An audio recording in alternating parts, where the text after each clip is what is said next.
ಅದು ಕಷ್ಟ ಹೋಗಿ ಮಾಡ್ಕೋಬೇಡ.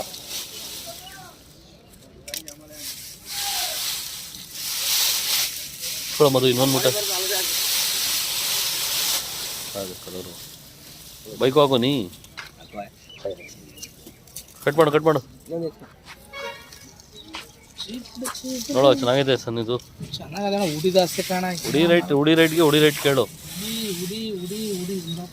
ಒಂದೇ ಲೆವೆಲ್ ಮೀಡಿಯಂ ಐತಾ ಅದು ಬರ್ತಾ ಅದು 2-3 kg ಲೋಕಲ್ ಈರುಳ್ಳಿ ತಲೆಕಿಡೋದು ನಮಗೆ ಲೋಕಲ್ ಬರ್ತಿದ್ರೆ ಅದೇ 30 ರೂಪಾಯಿ ನೀರಲ್ಲಿ ಮಾಡ್ತಿದ್ರು. ಬರೀ ಕಲರ್ಗೆ ದುಡ್ಡು ಆಯ್ತಲ್ಲ. ಕಲರ್ ದುಡ್ಡು ಕೊಟ್ಟಾರ ಮತ್ತೆ ಅದು ಲೋಕಲ್ ಹೇಳಬೇಕು, ಮಹಾರಾಷ್ಟ್ರ ಬರ್ತಲ್ಲ ಲೋಕಲ್ ಬರ್ಬೇಕಂತ ಅವಾಗ ತಗೋ 12 ರೂಪಾಯಿ ಆಗೋಣ. 12 ರೂಪಾಯಿ ಎತ್ಕೋ. 12 ರೂಪಾಯಿ ಸೈಜ್ ಎತ್ತಾಗಪ್ಪ ಕಟ್ ಮಾಡೋ. ನೀನು ಯಾಕೆ ಮಾಡ್ತಾ ಇದೀಯಾ?